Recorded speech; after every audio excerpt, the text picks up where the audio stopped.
Hello student, आइए आज हम आपके लिए क्लास 10th का मैथमेटिक्स क्लास लेके आए हैं, जिसमें आपको चैप्टर 1 से पूरा बुक सॉल्व करवाएंगे।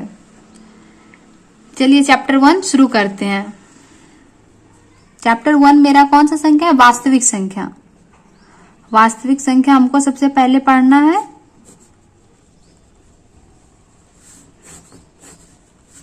वास्तविक संख्या में पहले हमको जानना पड़ेगा कि वास्तविक संख्या क्या होता है, तब उसके बारे में हम क्वेश्चन आंसर सॉल्व करेंगे। पहले बेसिक कॉन्सेप्ट जान लेते हैं, उसके बाद आगे जानेंगे। इसके लिए वास्तविक संख्या को जानने के लिए आपको पहले जानना पड़ेगा संख्या क्या है। संख्या जो होता है ना मेरा दो प्रकार का होता है। एक होता है वास्तविक संख्या, दूसरा काल्पनिक संख्या। वास्तविक संख्या जो आपको पढ़ना है और काल्पनिक संख्या ये 11th में आता है, जो आपको अभी ध्यान में नहीं रखना है। तो देखिए वास्तविक संख्या हम पहले लिख लेते हैं, वास्तविक संख्या, और दूसरा है मेरा काल्पनिक संख्या। काल्पनिक संख्या अभी आपको नहीं पढ़ना है, इसके बारे में ऐसे जान लीजिए कि इसका अस्तित्व नहीं होता है। एग्जाम्पल में जैसे दे देते हैं, एग्जाम्पल में जैसे हो गया x² + 9 बराबर 0। तो हम x² का अगर वैल्यू निकालते हैं तो इधर चले जाएगा माइनस में, x बराबर कितना हो जाएगा √9। तो इसका हम वैल्यू नहीं निकाल पाते, तो ये संख्या क्या हो जाएगा मेरा? काल्पनिक संख्या। अब जानते हैं वास्तविक संख्या। वास्तविक संख्या क्या होता है? इसका बहुत सारा प्रकार होता है, कई प्रकार के होते हैं। जैसे कि मान लेते हैं इसका जो होता है ये प्राकृतिक संख्या, ये भी मेरा क्या है? वास्तविक संख्या है। पूर्ण संख्या, ये भी मेरा वास्तविक संख्या है। पूर्णांक संख्या, परिमेय संख्या, अपरिमेय संख्या,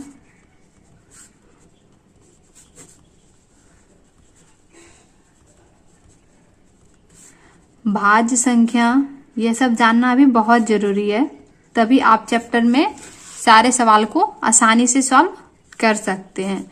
इसलिए ये सबको ध्यान में रखना होता है। अभाज्य संख्या, सम संख्या,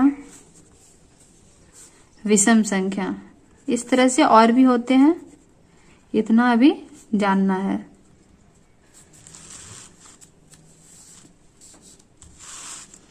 पहले हम जानते हैं प्राकृतिक संख्या के बारे में। नंबर 1 है प्राकृतिक संख्या। प्राकृतिक संख्या वैसे आप लोग को पता होना चाहिए कि क्या होता है। प्राकृतिक संख्या जो होता है गिनती की संख्या को कहा जाता है।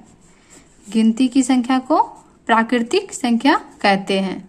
एग्जाम्पल में हम डाल देते हैं, जैसे हो गया 1 2 3 4, इस तरह से आगे चलते रह जाएगा, इसका कोई अंत नहीं होता है। उसको हम क्या कहते हैं? प्राकृतिक संख्या। गिनती की संख्या को प्राकृतिक संख्या हो गया। और दूसरा होता है पूर्ण संख्या। पूर्ण संख्या क्या होता है? शून्य सहित प्राकृतिक संख्या को पूर्ण संख्या कहते हैं। शून्य सहित प्राकृत संख्या को पूर्ण संख्या कहते हैं। एग्जाम्पल में जैसे देख लेते हैं, शून्य डाल दिए, इसके साथ जितनी भी संख्या जाएगा उसको हम पूर्ण संख्या कहेंगे। ठीक है। नंबर 3 हो जाएगा मेरा पूर्णांक। आपको प्राकृतिक पूर्ण संख्या पता चल गया, अब पूर्णांक संख्या जानना है। पूर्णांक संख्या क्या होता है? ऋणात्मक और धनात्मक संख्या।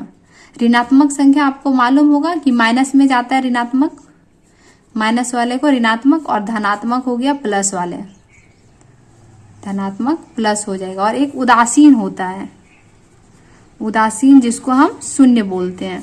ये तीनों को मिला के पूर्णांक संख्या बनता है। जैसे एग्जाम्पल में ले लेते हैं, जैसे यहाँ पे 0 लिए, 1 2 3, इधर डॉट डॉट चल जाएगा, इधर -1 -2 -3, इसका डॉट डॉट डॉट इधर चलाएगा। तो ये मेरा क्या हो गया? पूर्णांक संख्या। अब देखते हैं नंबर 4। नंबर 4 में हम लेना होगा, क्या है मेरा? परिमेय संख्या। परिमेय संख्या के बारे में जानना है। ये क्या होता है ना, इसको P/Q के रूप में लिखा जाता है, यानी बटे में। और जहां पे PQ क्या होना चाहिए? एक पूर्णांक हो। और यहाँ जहां पे Q does not equal to 0, यानी कि Q के बराबर 0 नहीं होना चाहिए। अब आगे देखिए, और जहां पे पी क्यू का जब मौसा निकालेंगे ना, HCF कितना होना चाहिए, 1 होना चाहिए। ये सारे जब जिसमें रहेगा, सारा नियम जो फॉलो करेगा वो संख्या क्या हो जाएगा, परिमेय संख्या हो जाएगा। अब आगे हम लेते हैं 5वां नंबर है अपरिमेय संख्या। अपरिमेय संख्या आपको जानने के लिए पहले जानना पड़ेगा भाज्य अभाज्य संख्या। तो देखते हैं, पहले भाज्य अभाज्य बता लेते हैं, फिर अपरिमेय संख्या पे आते हैं। नंबर 6 भाज्य से अभाज्य संख्या के बारे में जानते हैं। अभाज्य संख्या क्या होता है, जो संख्या एक और स्वयं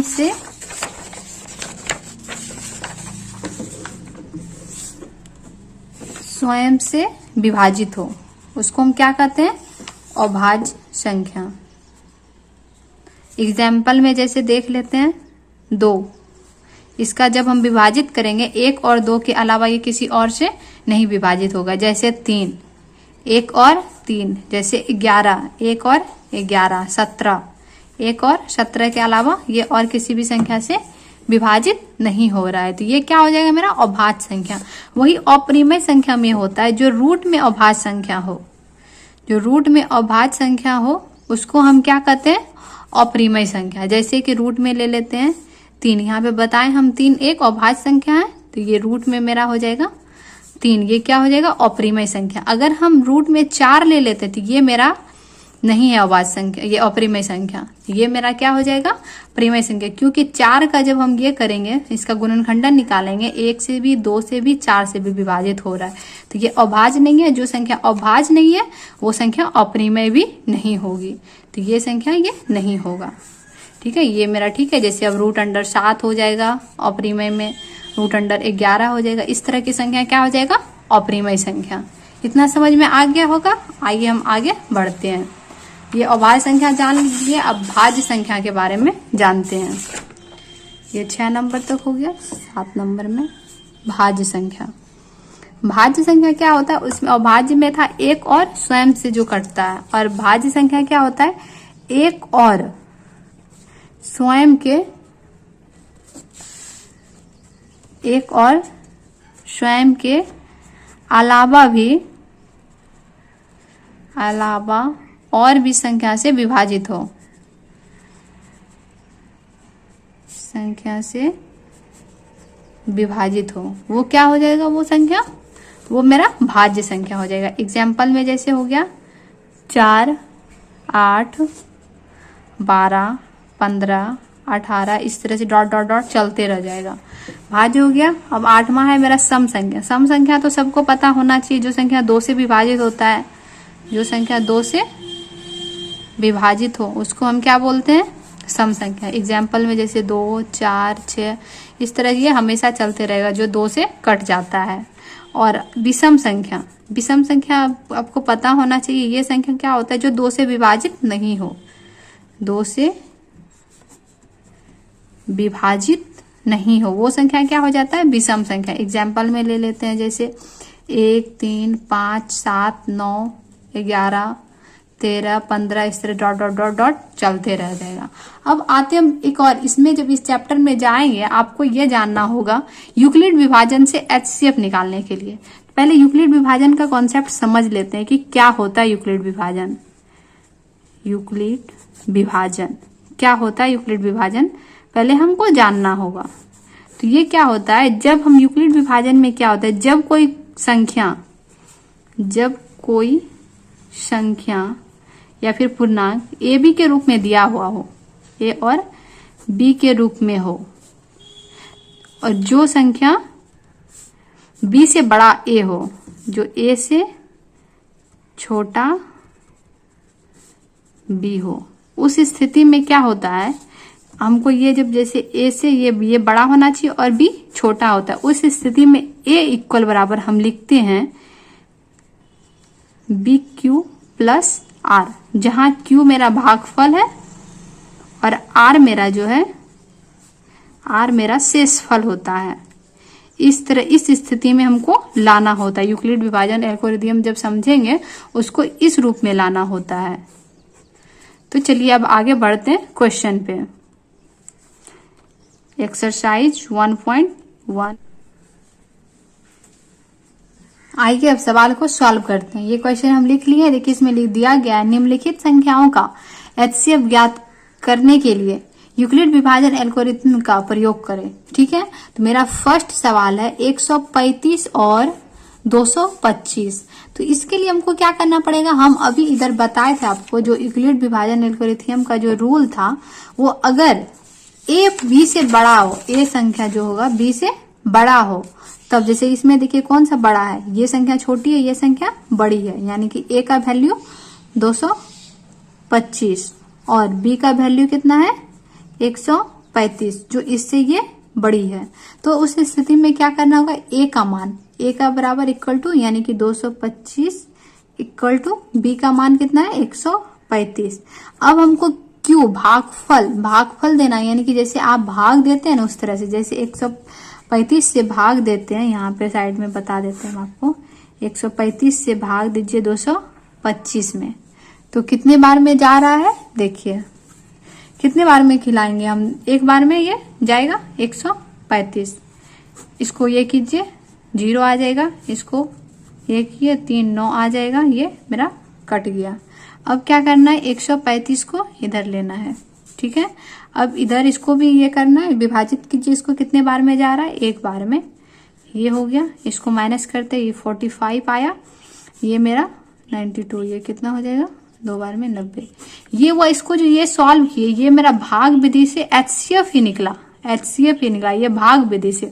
और इधर जो निकाल रहे हैं ये यूक्लिड विभाजन एल्गोरिथम से निकाल रहे हैं। तो हम पहले ही आपको बताए थे यहाँ पे इसको भागफल, तो इसका भागफल कितना आया 1, तो Q के स्थान पे हमको क्या लिखना है 1। अब प्लस में है R हम बताए थे शेषफल, तो इसका शेषफल कितना आया 90, तो यहाँ पे हम डाल देंगे 90।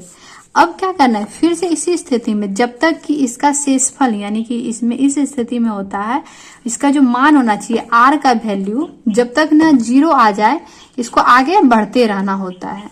तो हम क्या करेंगे, अब ये 135 और 90 ये दोनों संख्या को अब लेना है, तो 135 बड़ा है तो हम लिखेंगे 135 इक्वल 90। इसको भी विभाजित कीजिए, कितने बार में खा रहा है, ये भी एक बार में विभाजित हो रहा है, एक बार में डाल दिया, तो शेषफल मेरा कितना जा रहा है 45, तो यहाँ पे 45 डाल दिए। फिर से ये 90 और 45 को लेना है, यहाँ पे दे दिए 90, 45 से विभाजित कीजिए, कितने बार में 2 बार में, ये पूरी कट जा रहा है और शेषफल कितना आ जा रहा है 0। तो अब क्या करेंगे, ये 0 ये पूरी खत्म हो गया। हम आपको यहाँ पे बताए थे कि जब R का वैल्यू 0 हो जाए तो वो जो होता है मेरा ये समाप्त हो जाता है। इस तरह से मेरा ये जब 0 आ गया तो ये मेरा जो है ये बन के रेडी है। ये जो इधर वाला जो होता है ये मेरा HCF। अब यहाँ पे लिखना है हमको 135 और 225 का HCF इक्वल टू 45 है, ये मेरा आंसर हो गया। इसी तरह से आप इसको भी सॉल्व कर सकते हैं, इसको भी सॉल्व कर सकते हैं, लेकिन हम आपको सॉल्व करके दिखा देते हैं। देखिए अब मेरा दूसरा सवाल क्या है, दूसरा सवाल है मेरा 196 और 38,220, इसको सॉल्व करना है। इसको सॉल्व करने के लिए क्या करेंगे, हमको इसमें भी ए बी का ध्यान रखना होगा। ये मेरा क्या हो गया बी और ये मेरा क्या हुआ ए, जो बड़ा होता है हम बताए थे ए बड़ा होना चाहिए, तो ए इक्वल टू कितना हो जाएगा 38,220, तो इतना डाल दिए और 196 से हमको ये करना विभाजित करना। उसी तरह से भाग देके आप देख सकते हैं, तो ये 195 से कट रहा है और शेषफल 0। इसमें तो एक ही बार में 0 आ गया शेषफल, तो इसका जो HCF हो जाएगा मेरा 196 हो जाएगा। तो आप लिख सकते हैं इसमें इतना और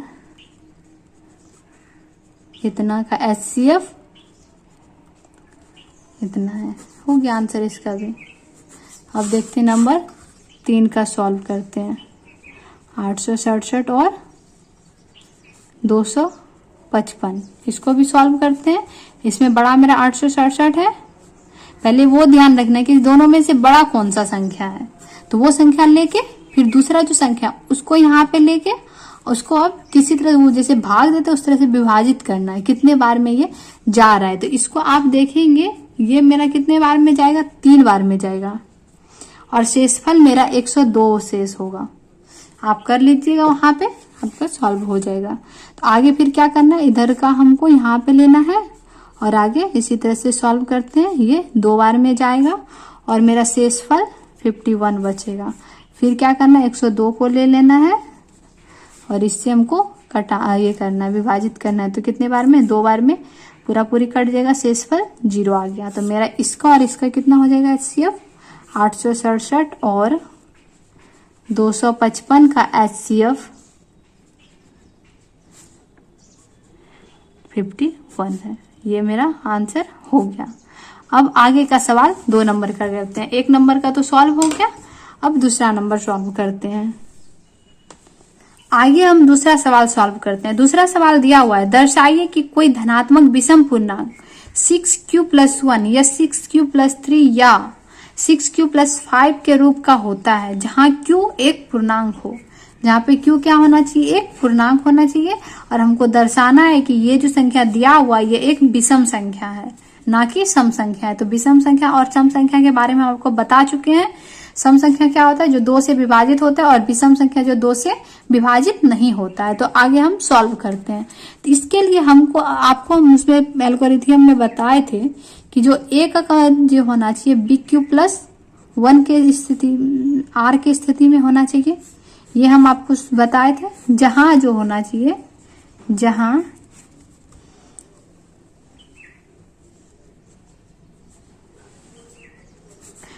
जो होना चाहिए B से छोटा R होना चाहिए और R जो होता है 0 या 0 के बराबर होना चाहिए। ठीक है, ये आपको ध्यान में रखना पड़ेगा जब भी आप विभाजन का सॉल्व करेंगे, यूक्लिड विभाजन एल्गोरिथम। आपको ये ध्यान रखना पड़ेगा कि A का जो ये इस रूप में आएगा A = BQ+R, और जहां पे B से छोटा होना चाहिए R और R जो होना चाहिए 0 या 0 के बराबर होना चाहिए। ये हमको ध्यान में रखना पड़ेगा। तो अब इसी हिसाब से हम सॉल्व करते हैं। तो देखिए A का वैल्यू BQ+R है, तो इसमें जो दिया हुआ है, जो संख्या दिया हुआ है, इसमें क्या दिया हुआ है, हम इसको इस रूप में भी लिख सकते हैं 6q+1, ये लिख सकते हैं। लेकिन इसमें हमको दिया हुआ है कि B का वैल्यू कितना है, 6, तो हम यहाँ पे B का वैल्यू 6 डाल सकते हैं। अब यहाँ पे हम लिखे B से छोटा होना चाहिए R, तो R का जो वैल्यू होगा वो कितना होगा, इससे छोटा होगा, यानी 5, 4, 3, 2, 1 और 0। यही इतना ही हो सकता है ना, और तो कुछ नहीं हो सकता, क्योंकि इससे छोटा तो और होता नहीं है। तो हमको इस हिसाब तक में इतना का वैल्यू, अब देखिए सबका समीकरण अलग अलग निकालते हैं इसी हथी से। तो A = 6q+, हम पहले यहाँ से 0 से शुरू करते हैं, +0, R का वैल्यू सुन लिए, तो A का मान कितना हो गया, 6q। ये मेरा समीकरण फर्स्ट हो गया। अब समीकरण सेकेंड लेते हैं। जब R का वैल्यू 1 हो, तो R का वैल्यू 1 होने पे क्या हो जाएगा, A का वैल्यू 6q+1, ये समीकरण 2 हो गया। जब R का वैल्यू हम 2 लेते हैं, तब समीकरण क्या हो जाएगा, 6q+2, ये समीकरण थर्ड हो गया। अब जब R का वैल्यू हम 3 लेते हैं, तो A का वैल्यू क्या हो जाएगा, 6q+3, और अगर R का वैल्यू हम 4 लेते हैं, 6q, A का वैल्यू हो जाएगा 6q+4। अगर हम R का वैल्यू 5 लेते हैं, तो A का मान 6q+4 है, तो हम R का वैल्यू 5 लिए, तो यहाँ पे 5 इस स्थिति में आ जाएगा। ये मेरा समीकरण थर्ड, समीकरण फोर्थ, ये हो गया समीकरण फिफ्थ, समीकरण 6। अब इसमें हमको बोल रहा है क्या साबित क्या करना है कि जो भी संख्या दी गई है वो क्या होना चाहिए, विषम होना चाहिए। तो आप देखिए अब इससे समझेंगे। अगर यहाँ पे 0 वैल्यू होता है तो 6q में q का मान लेते हैं, अगर 1 भी है तो 6 से x में गुना करेंगे तो 6 ही आएगा, जो कि सम संख्या है। 6 में 2 से गुना करेंगे तो 12 आ जाएगा, तो ये भी मेरा सम संख्या है। जब 3 से गुना करेंगे तो 18 आ जाएगा, वो भी संख्या सम है। लेकिन यदि हम इस स्थिति में, देखिए इसमें दिया हुआ है 6q+1, अगर हम इस स्थिति में किसी q का मान कुछ भी रखते हैं जैसे Q का मान इसमें हम 1 रखते हैं तो 6 गुना 1 प्लस 1 हो जाएगा तो 7 हो जाएगा वैल्यू। तो ये मेरा क्या है, विषम संख्या। इसी तरह कुछ भी आप रखेंगे ना, 1 2 3 4 जो भी रखेंगे उसमें क्या हो जाएगा आपका, वो संख्या विषम आएगा। लेकिन फिर यदि हम इसमें कुछ करते हैं तो इसमें तो दिया नहीं हुआ है, अगर इसमें हम कुछ भी कोई भी मान रखते हैं, Q का वैल्यू रखते हैं तो वो क्या आ जाएगा, ये सम आ जाएगा। और इसमें फिर विषम आ जाएगा। नहीं तो देख लीजिए आप 6 का वैल्यू 1 रखते हैं और 3 को जोड़ते हैं, ये मेरा क्या आ जाएगा, विषम आ जाएगा। तो हम यहाँ पे लिखते हैं समीकरण 2 4 और 5 6 से यहाँ पे लिखना है समीकरण 2 समीकरण 4 समीकरण 6 से। अस्पष्ट है क्या, अस्पष्ट है कि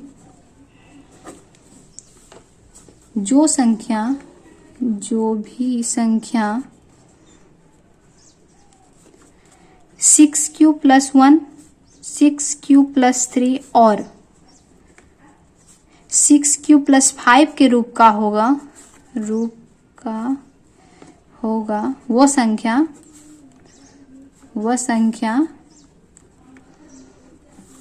धनात्मक विषम पूर्णांक है, धनात्मक विषम पूर्णांक है। ठीक है, ये सिद्ध हो गया मेरा।